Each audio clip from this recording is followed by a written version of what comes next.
This episode is dedicated to the memory of Johnny Hooker Border. He is the father of our music producer, Keith Bubby Webb. Hooker was a legend in the Metro Detroit music scene.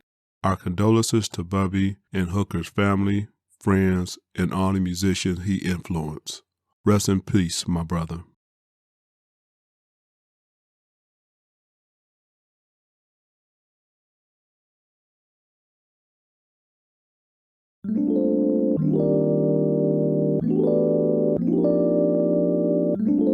What's up, good people all across the world? This is the Dripping in Black podcast. I am your host, David V. Lewis. And per usual, we have a very special guest. Today we have a person by the name of Kris Johnson. Very excited, per usual, to kind of get into the discussion with him. But first of all, Kris Johnson, just say hello to the world. What's going on, world? It's Kris Johnson here. David, thank you so much for having me. Really appreciate you, brother. Yeah.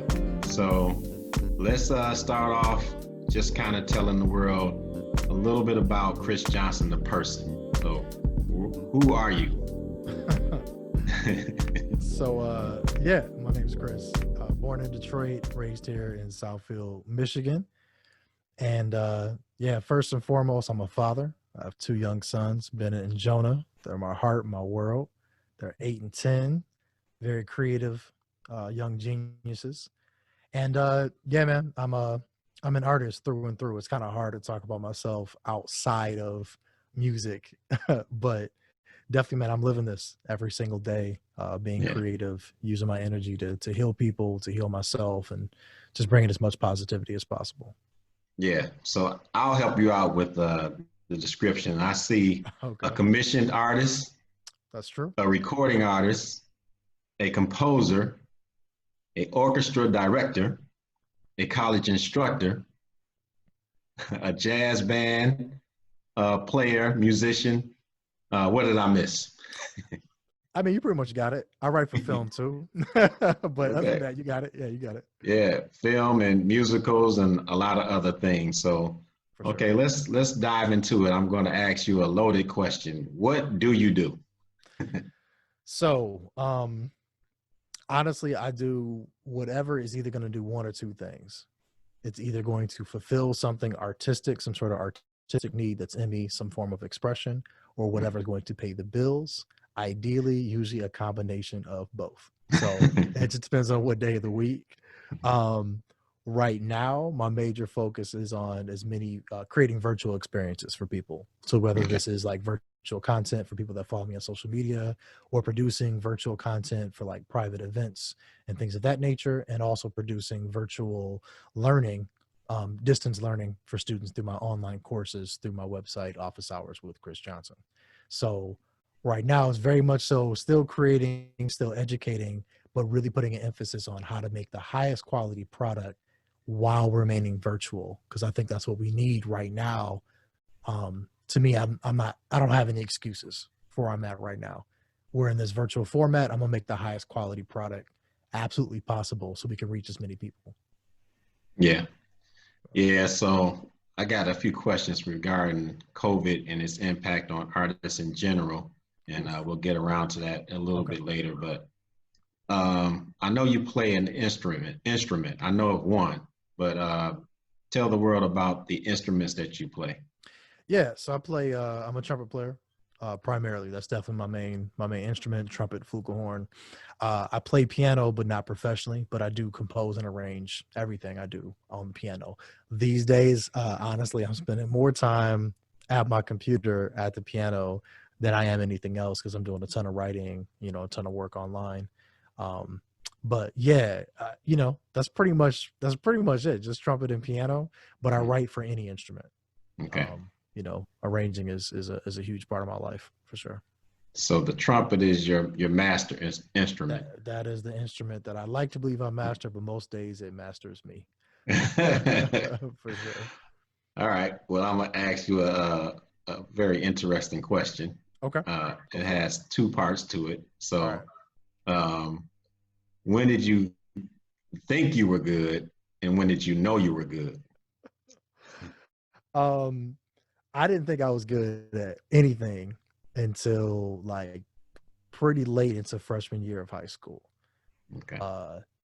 Damian Crutcher, who I know is a mutual friend, saw something in me, man. And he started really getting on my case freshman year of high school. I was second to the last chair in our marching band. And I never forget, I know Damien's probably tired of me telling this story, but one day we're sitting there in the marching band. He stops the entire band and he points at me.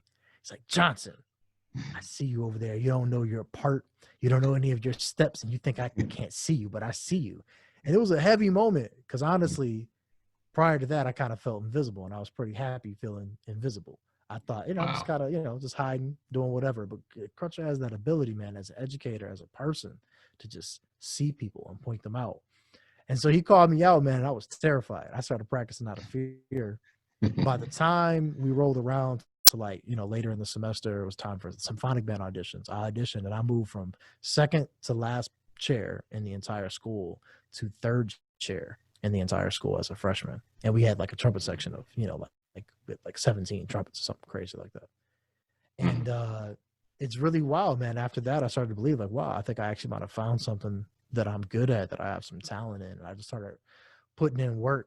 But past that, man, I don't know. It's, as far as I'm concerned, I'm still that kid, that was second to last chair, that's just trying to practice, that's just trying to catch up, that's just trying to express himself. So, wow. To me, that belief was there, but there was always something, man. There's always a higher plane to get to. So I'm just trying to be dope, That's really, that's like my whole. Wow. That's I can't wait for people to watch this and then go and listen to you play and say, okay, this guy's pulling the wool over our eyes man, come on, or over our ears. We know you're dynamic with that, but on this show, I'm an educator too by trade, and so when the artist kind of gets, or the interviewee kind of gets into their own terminology, I like to add some clarity. Okay. So for laymen. So when you talk about first chair, third chair, last chair, break that down for somebody who's never been in any chair. Oh yeah, for sure. I mean, really, it's kind of like within your section, right? So we got trumpet players, and it'd be the same as, if you're in the middle of an election, if you're in the middle of, who's the best chess player on a chess team, and you had to rank from top to bottom. So first chair is like the absolute top. It's the best player overall within your trumpet section. So I went from being second to worst in the school to the third best in the school. Very, very proud of that. It shocked everything in me, man. That caught me way off guard. But been just trying to earn that right ever since, Yeah. Sure. So that's it's a lot there, man. Like you said, I know Mr. Crutcher very well, good friend of mine. How I came to know you a little bit, and so that's a whole nother story for a whole nother day. But it's interesting the impact that decision had on your life, right? And so it goes from a child that's trying to hide on purpose to being called out and then kind of tapping into something greater within them that they didn't even notice themselves. Absolutely. Yeah. So you serve in one of your multiple roles as an instructor. Do you find yourself trying to do some of those things as well? Oh yeah, absolutely. It's a responsibility that I take very seriously. I'm constantly mentoring, whether I'm in an official, role as an educator, or whether I'm just working with a student who reaches out to me through social media or through mutual friends or whatever. I take my investment in young students very seriously, allowing them to kind of have some inspiration to believe in themselves, to believe they're capable of something, instilling discipline. I think 9 times out of 10, the material that we're teaching is many times less important than the lessons they walk away with that they can apply to any area of their life. Yeah. So to me, it's really about them feeling seen, them feeling heard, and them being inspired to do, whatever. Man, I never push a student into a career in music. Yeah. I never push a student like, oh, this is what you should do. Now, most of them, if they come to me and they're already ready for it, I wouldn't discourage them. Yeah. But I've had students, who are, go on to do pre-med or go on to, to law or anything like that. But they can gain so much from studying music. I think it's about these life lessons that we're able to instill in them. Yeah. Sure. Yeah. So let's talk about a few things. Okay. You have an online platform called Office Hours. Yes. Educate us on that. So Office Hours came about when I was still teaching at the University of Utah. I was the director of jazz studies there for 4 years. And, what I discovered during that time is that a lot of students, they'd gain a lot from being in the ensembles. They would gain a lot from, taking the courses, all that.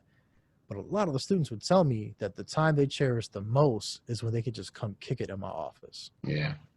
If I was in my office and I was there, anytime I was there in the building, I was there to 10, 11 o'clock at night, at least, working on music. So a lot of times the students would just come by, they would text me, or they would just come by and just be like, yo, what are you working on? So I had like an open door policy. If I was in my office working, they could come in and just shadow me. So I'm working on a film, or I'm working on an arrangement, or doing whatever. And I'm just sitting there being me, but I'm sharing with them step by step. Oh, well, this came about because of such and such and such and such. Oh, I'm over here in Finale doing this, or I'm in Logic Pro and I'm working with this. And the students would gain a lot just from having these conversations. And so I got this idea of trying to basically capture that virtual experience, try to capture that experience virtually, I mean to say, and to be able to allow students across the world a little bit more insight into my world as an educator, where it's less about being in the classroom and it's less about that in-person experience. And it's more so just kind of like being real with, these are the things that I do in my life that I want to share with you. These are the specific tools. If I had no university that was backing me saying, oh, you have to teach this, then this is what I think is important. And this is what I would teach. This is what I would focus on. This is what I wish I had learned in college and many times. So Office Hours with Kris Johnson came out, and really it just became a platform for all of my musical philosophies and a way to document those and to make them infinite. I wanted to make it, where it lasted forever. So now it's documented in a format where students can like slow me down. They can pause, they can take notes, they can come back to things. And it's really proven to be something really powerful and really useful for students. And I'm really proud of it. Okay. And how does a student become a participant of that? Is that like an open forum for people, or is it, like an online course where you have to sign up for it? Tell me a little bit more about that. Yes, we have all levels available. So if they go on to officehourswithkrisjohnson.com, Kris spelled Kris, but yeah, officehourswithkrisjohnson.com.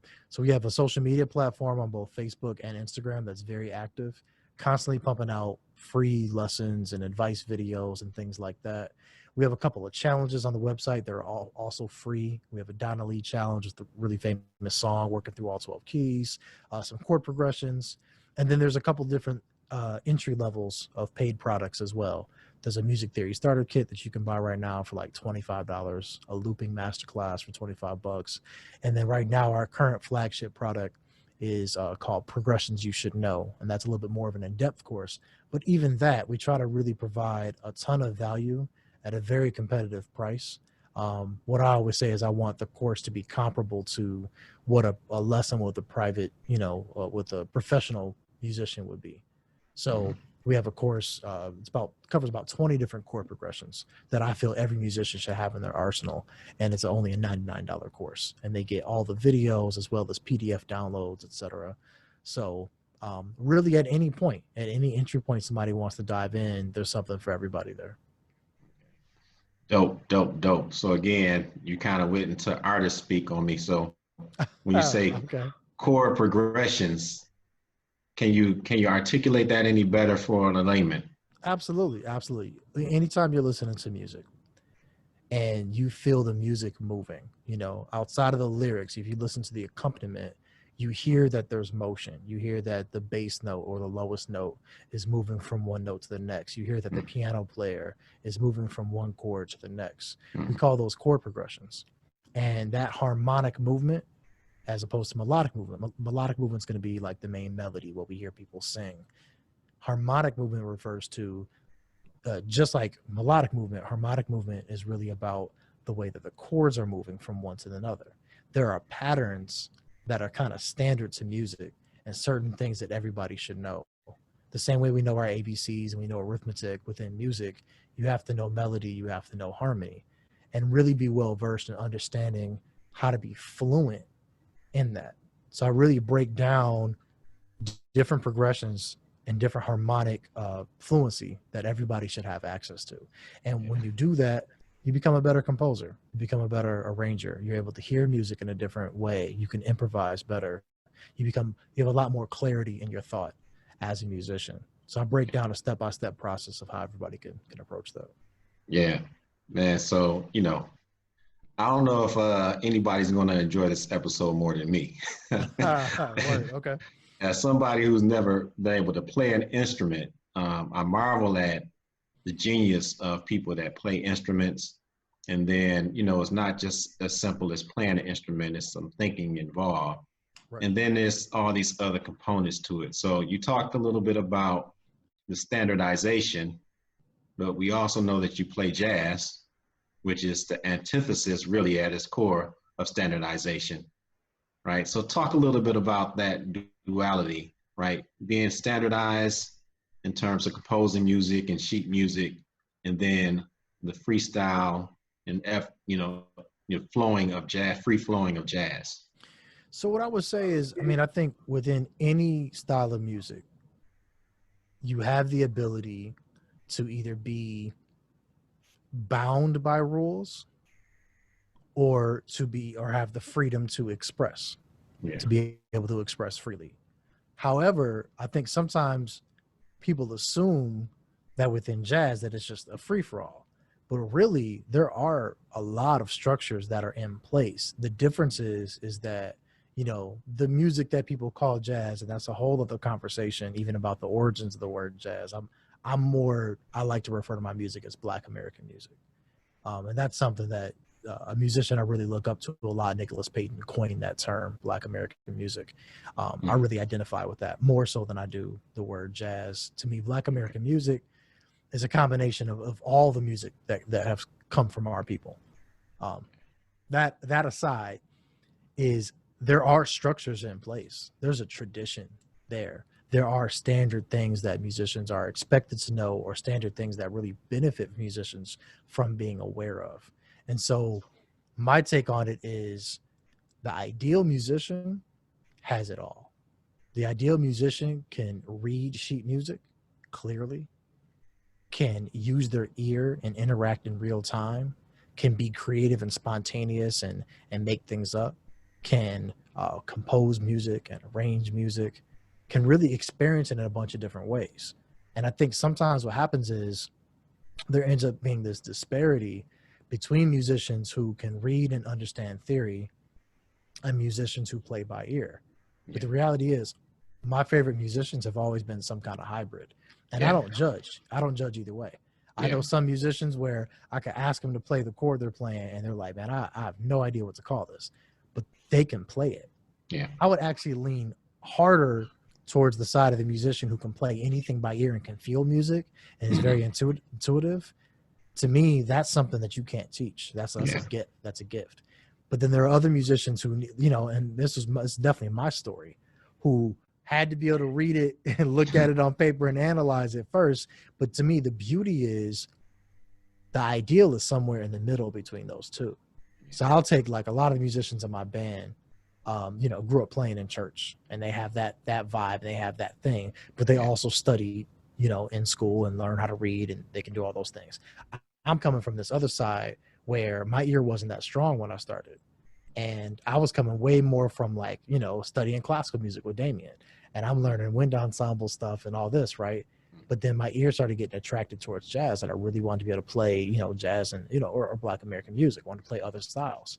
So what happens is we start doing this thing where we're meeting in the middle, and the things that they have that I don't have, and the things that I have that they don't have, start to complement each other. Yeah. And when you meet in the middle and you're able to really study music in a way where you understand all sides of it, it's a whole other level. So it's definitely spontaneous. Sometimes it's spontaneous with absolutely no rules at all. Oftentimes, though, it's spontaneous within a structure and within a tradition that is very, very strong and that can be studied. It is tangible, but there are parts of it, just like with anything else, that aren't tangible. I think the best way that I usually describe to my students of the correlation between theory and the music is looking at grammar and poetry. So if we take a Langston Hughes or Khalil, Gibran, or if we take a Maya Angelou, right? And if we think about their work, they weren't bound by the rules of grammar. They were able to break some of the rules and talk within a dialect and within a vernacular. But you best believe they were aware of it. They were studied. Yeah. They knew that, but them studying that didn't make them who they were. Yeah. It was a prerequisite. So in my view, understanding the notes, understanding the reading, understanding the theory is one of the prerequisites to being able to elevate to a higher level of artistry. Yeah. So that's how I teach. And I keep it very real with my students that it's not like, oh, learn this theory and you're going to become Charlie Parker. No, it's like study this and you might have a chance of understanding this better so you can be consistent in your own practice. Yeah. Yeah. And man, there's so many places I can go with that because I think it transcends just music. Absolutely. Like you took it over into poetry, but I started thinking immediately about Kobe Bryant and Michael Jordan and LeBron James and their fundamentals. Absolutely. And how that's the basis of all the dynamic stuff that they're capable of doing on top of it. But it's the fundamentals that allow them to do those things. So, yeah, and it's amazing. You see players like that still shoot free throws at the beginning of every game, that still work out, that still train. Yeah. And it's like, okay, well, to me, yeah, absolutely. The equivalent of that with us, man. We still got to play our scales. We still got to practice our reading. We still got to keep our chops up. Those fundamentals are universal for sure. Yeah. In any industry. You fall behind on that, you can't hang. Yeah. All right. So, like I said, it's a lot for us to chew on with this one. So I want to talk about your big band. Okay. Let's talk about that. So big band has always been something I loved. I played, in big band all throughout college. Really loved the music of Duke Ellington, Billy Strayhorn, Count Basie, etc. And when I got out of grad school, I actually had the opportunity to join the Count Basie Orchestra and was on tour with them, for years. I had an opportunity to write for them, but I had never led my own big band up until I think like March or April of this year. Wow. It was just, financially, you go do a gig, okay, cool. Most places are used to paying 4 to 5 people. You get up there with 17 people, nobody's happy. They don't want to pay that much money in your average venue. They don't want to pay that much money for the band to play. The musicians don't want to play for like $10. It just is what it is. But so COVID hit and it devastated the arts community. We're not able to perform. We're cut off from touring. A lot of people's income is just severely wrecked. Yeah. In a really bad position. And this is like all arts, not just music. I mean, across the board, people are just screwed. I mean, it's just bad. Yeah. But I started talking with a few friends of mine who are musicians who are just looking to kind of keep their sanity, honestly. And I was like, you know what? I've got a little bit of video editing chops just that I've picked up from doing my online series, from doing office hours. And I'm a nerd, man. I'm like straight up nerd all day, computer nerd. So I was like, all right, bet, let's try something different. Are you guys down? Just reached out to a couple of musicians. Like, are you guys down to put together a big band recording? I'll send you all the music. I promise I'll make it easy for you. All you got to do is just sit down, record yourself playing video and audio. I'll edit everything together. Everybody was down because they're like, I just want to play anything. Yeah. So at first, nobody knew like how crazy I was going to make it or what it was going to be. But I sent everybody the music. First song we did was Wayne Shorter's Yes or No. And so I took his song, I'd already had an arrangement of it that I had done years back. So I took an existing arrangement, shot it to the musicians, put it together. And it was a relatively short clip too. We didn't even get into like solos and all that. It was pretty short. Man, people loved it.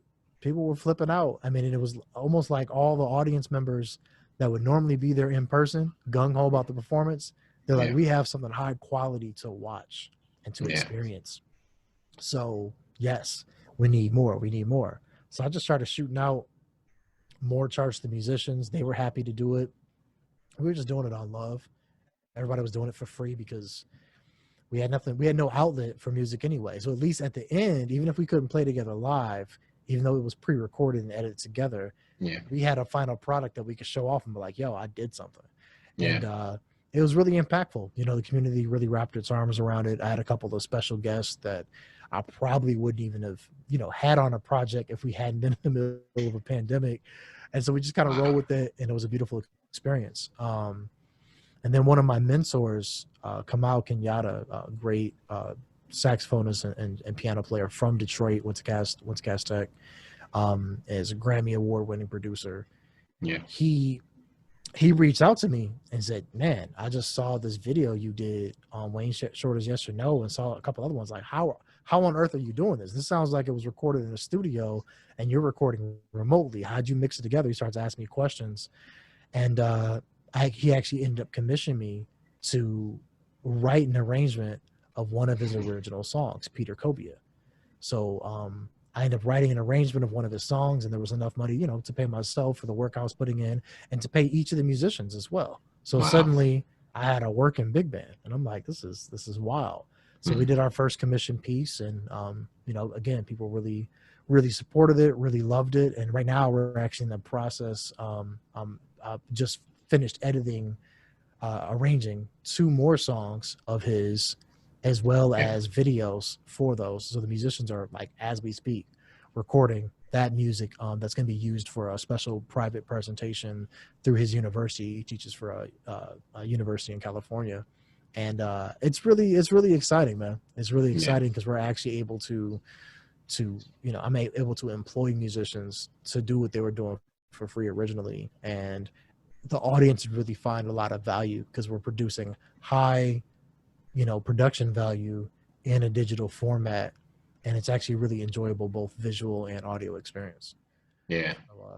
So there's that saying, necessity is the mother of invention. And, you know, a lot of people are really experiencing that in real life, real time right now because of COVID. It's really hitting us hard. And then, you know, we got to live, we got to recalibrate, we got to bounce back, we got to come up with stuff. And so this big band develops. Where do you see it going? You know, a lot of that depends on if our country can get our stuff together and we can get to the point where we can, you know, really begin to heal with what's happening with this pandemic right now. It's hard to say. For right now, what I will say is that we will continue to produce high quality content and put it out there. Some of it will be commissioned. Some of it will be just stuff that we do on love because we care about sharing these experiences with people. I think eventually, you know, I could see this band doing an album, all, you know, all from afar in different parts of the world. And we had musicians from Utah, LA, Detroit, New York, Chicago, like all over the place that are recording on these. So I could definitely see an album in the works, which would be beautiful. Continue to do private events from now. Eventually I would love to get the band together and do some live shows. You know, I think the future is very bright. I did end up taking the same process that I went through that I basically taught myself. I kind of just created like a logical way of approach. Like, okay, I think I could edit the videos like this. I could kind of see the workflow and just kind of systematically worked it out and polished it. And so I'm actually launching a course, I believe this Friday. Over the last 4 weeks, I've been putting together a 3-hour-long course teaching my process of how I put these videos together. The instructions to the musicians on, you know, how to record, how to import all that into Logic and mix it together, how to edit the videos, create the frames. It's called Virtual Band Production. It's going to be the latest offering from Office Hours with Kris Johnson. Okay. I'm thinking Sean might be one of your pupils. Oh, word. Okay. My homeboy behind the scenes. It's thorough. You know, he's doing this thing in the video world, and you know, he's kind of learning trial and error and doing a dynamic job, making me sound and look good. Awesome. So I wonder what he was thinking when you started talking about that. But I think you gave me a perfect segue. You talked about an album, and you happen to have an album that you just dropped. So tell the world about that. Yeah, so I dropped my very first audio visual album earlier this year, back in February. It's entitled Safe. And this project is a first in many ways. Mm. Every album that I've done, the several albums that I've done before this, were all done with my band, the Kris Johnson Group, and we will be doing many more to come for sure. But this was like a really personal project that I ended up actually self-producing. So every instrument that you hear on that album, I either played live or in many cases, used digital instruments and tracked them in using keyboard and created the whole process. The only person that I brought in was my dude, Darrell Red Campbell, who does all my mixing. So he mixed the album for me and put the final product together. But it's my first self-produced album. It's also my first outlet as a visual artist, because I draw and create kind of animations too. And the idea is that it's a reflection, it's definitely a reflection on where I was at the time, having freshly turned 36 and kind of thinking about my life cycles. I talk a lot about, in my particular life, things work in these like 6-year cycles. And I just hit a pretty major point when I started working on this album. I just stepped down as director of jazz studies at the University of Utah and made a decision to focus on being back in Michigan and being there for my boys in a more full-time capacity. For like 6 years, I was on the road, either, 2 of those years at Ohio State, teaching on faculty there, and commuting back and forth from Columbus, driving back and forth so I could be with my boys every weekend. Got out to Utah. I was there for 4 years, and every other weekend, 2 weekends a month, I was on a plane right after I got done teaching on Friday so I could be with my boys Friday night until Sunday when I dropped them off at their mom's house, and then I headed straight to the airport and went back to teach class Monday morning. So it was this period of time where I was just super stretched thin.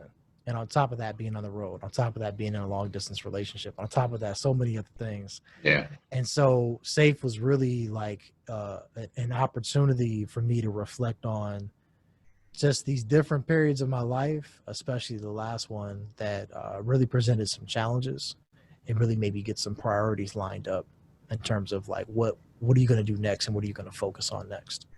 And very happy with the decision that I made over a year ago to return back home and to be with them. It's beautiful having them, 50-50 custody, have them half the time, and constantly able to be with them and just so into them. And our bond was always just off the chain tight, like really incredible. But the amount of joy that it brings us to be together this consistently is really something and vital. Yeah. More important than any job, more important than anything else I could ever do. No doubt about it, man.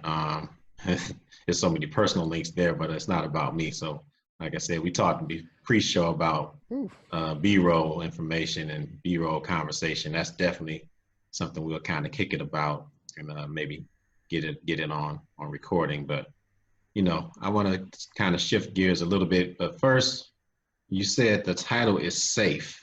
Yes. And I was looking for, where does that title fit in? What does that mean? Safe. So I think Safe is really it's less about how I felt at the time that I wrote it and more about a decision that I was making to allow myself to find safety. Okay. So Safe was really about like, okay, you know what? I'm going to do this. I'm going to do this therapy. I'm going to do this personal work. I'm going to make these changes in my life where I don't have to be on an airplane every single weekend, sometimes twice within 1 week, where I'm not running back and forth, where I'm not working myself, like a dog to the point where I'm just exhausted all the time trying to, make up for God knows what. But that I can find true healing and to be able to finally feel safe enough to be in one place, feel safe enough to take better care of myself, feel safe enough to know that everything's going to be cool and I can take care of my family while still being there for my family. Yeah. Wow. Powerful, man. Powerful. All right. So let's shift gears a little bit. Another thing that excited me was, the word being commissioned commission is, as a history teacher, you hear about like, Donatello being commissioned and, Picasso being commissioned. Right. It's like, now I get to talk to somebody who's actually been commissioned. Right. And, and so with this work that you've been commissioned to do in terms of this upcoming musical, talk a little bit about that. Yeah, absolutely. So I'm very honored to be working with a good friend of mine, John Sloan III, brilliant playwright and vocalist and songwriter, lyricist, just off the chain brilliant. And we've been working together through PLOWSHARES Theater Company in Detroit with another good friend of mine, Gary Anderson. Gary Anderson and I actually worked together on my first musical, Jim Crow's Tears, which I released the studio album of back in 2013. And we worked together on that. He wrote the book, and I composed the music and the lyrics, and it's pretty successful, and we were very happy with it. Years later, through his PLOWSHARES Theater Company, he received some funding that was supported by the Kresge Foundation and a couple other organizations to have some younger artists write a new piece influenced by Detroit. And so we're working together with Gary Anderson, and he commissioned John and I to come up with a musical. So from the ground up, brand new musical. The name of the street, the musical is Hastings Street, the musical. And we both actually had a lot of interest in, kind of the folklore / the history / the stories that we had grown up hearing about Black Bottom in Detroit, hearing about, kind of like, I guess what that area was like. We were coming at it from some different angles too. I was definitely fascinated just by all the musicians that I knew that came up during that era. Also too, just I've always been fascinated by big bands and how popular they were, and the types of clubs they played in, these beautiful ballrooms they were in. And so our imaginations just started running free with like, what was that era like? Yeah. And how do we pay homage to that without it just being like a history lesson, with it really being more so kind of like a story that takes place, that's influenced by that time. And the focal point is not about what happened to Black Bottom. The focal point is about the people that were there and some experiences that they might have had. And been very, very happy with the process. We're in the middle of some edits right now, wrapping up, but we did do a video presentation, I'd say almost 2 months ago now. We did a video presentation. Again, I ended up doing all the video editing because, again, we got to wear many hats.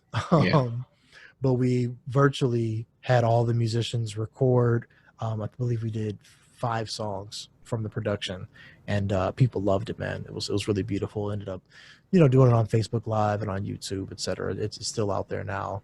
So I'll make sure I provide you some links so that people can check it out.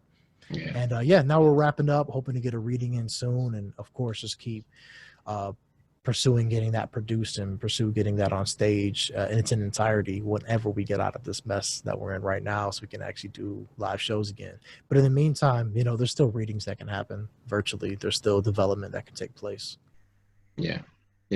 And do you feel like there's because we had the Harlem Renaissance, right, 1920s up into the 30s, and it was something that was kind of brewing, and then it explodes. Do you feel like COVID is kind of setting the stage for another Renaissance period? I gotta say, I feel like it's really divided. There are a lot of artists that I talk to, or a lot of people that I talk to, who are just stir crazy and just depressed, and they don't want to be home anymore. They're struggling. It's really hard for them.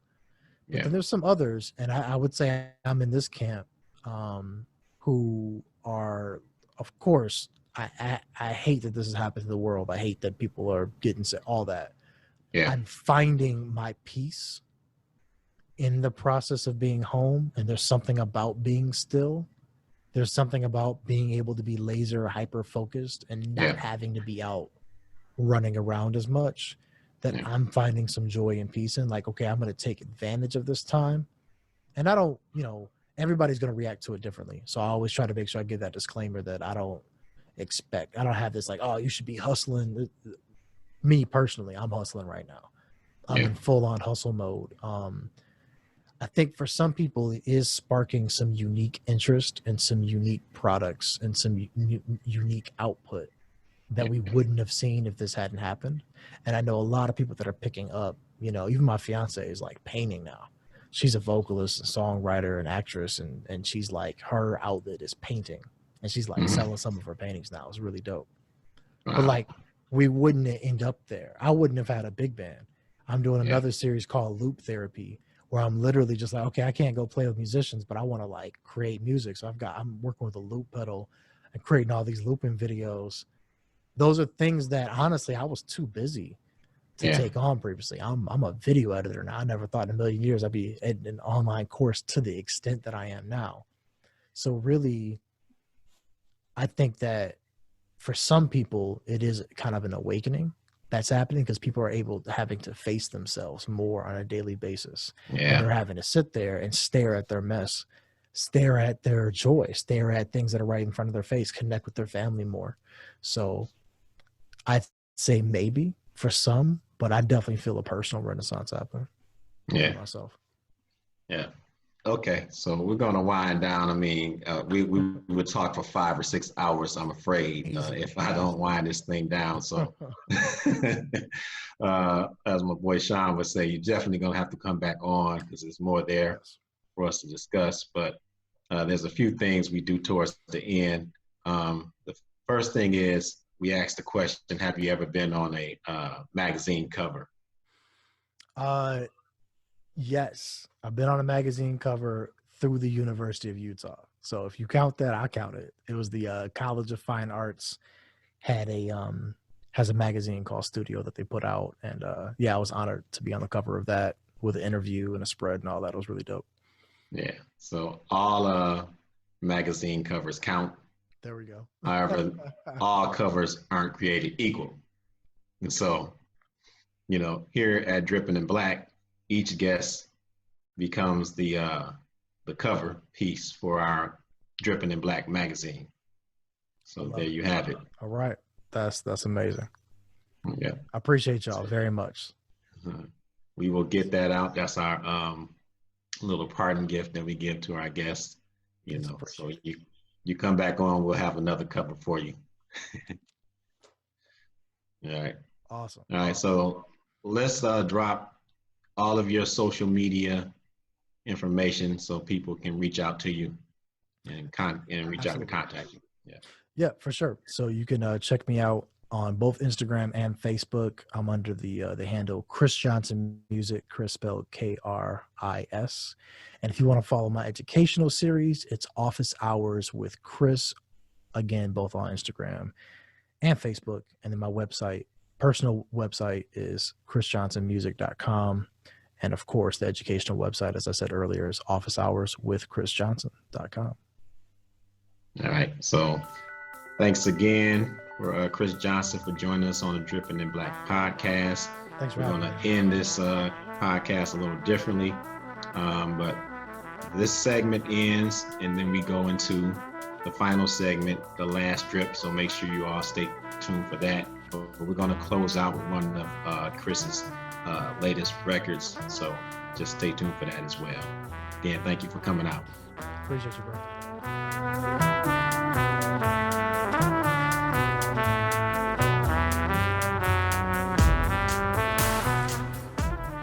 Our thanks again to Kris Johnson, wonderful guest, as we discussed the intersection of music and life through his own personal story, true stories, like we like to do here on the Drippin' in Black podcast. But we have reached our final segment that we call the last drip. And by now you should know the last drip is our last opportunity to squeeze in just a little bit more Black excellence before we leave you. And we also use it to squeeze in some Black history and tie it in with what we discussed to that point. All right, so today, the last drip takes us to Black Bottom in Paradise Valley. All right, so in our discussion with Kris, he was talking about being commissioned to create music for an upcoming play called Hastings Street. Well, Hastings Street was a major thoroughfare for Black Bottom in Paradise Valley. So what was Black Bottom in Paradise Valley? Black Bottom was a thriving Black neighborhood in Detroit, and Paradise Valley was a region of prosperous Black-owned businesses in Detroit. In the 1940s and 1950s, both of these areas were thriving and prosperous. By 1942, the Detroit Urban League reported that Black Bottom had an impressive list of professionals, entrepreneurs, and businesses, including 151 physicians, 140 social workers, 85 lawyers, 71 beauty shops, 57 restaurants, 36 dentists, 30 drugstores, 25 barbershops, 25 dressmakers, 20 hotels, 15 fish markets, 10 hospitals, 10 electricians, 9 insurance companies, 7 building contractors, 5 flower shops, 2 dairy distributors, and even 2 bondsmen. By the 1950s, these regions were major areas of Black-owned businesses, social institutions, and even nightclubs.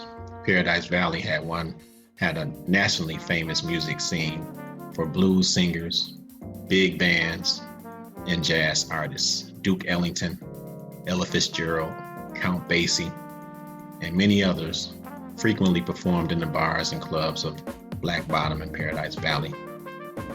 In the 1960s, the racist plot of urban renewal was used as a guise to construct the I-75 and I-375 freeways right through these prosperous neighborhoods, Black Bottom and Paradise Valley. Ultimately, this construction would erase both of those areas off the Motor City map, literally. It remains one of the many great atrocities that have been committed against our people in this country that is not taught in our history textbooks. However, it is this episode's last strip.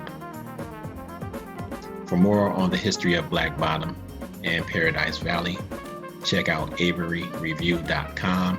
That's AVERY review.com, as well as DetroitHistorical.org. All right. My thanks to both sites for the knowledge. As always, get up on your vast and powerful Black history, people. And until next time, be good, be good, be good. It is a choice.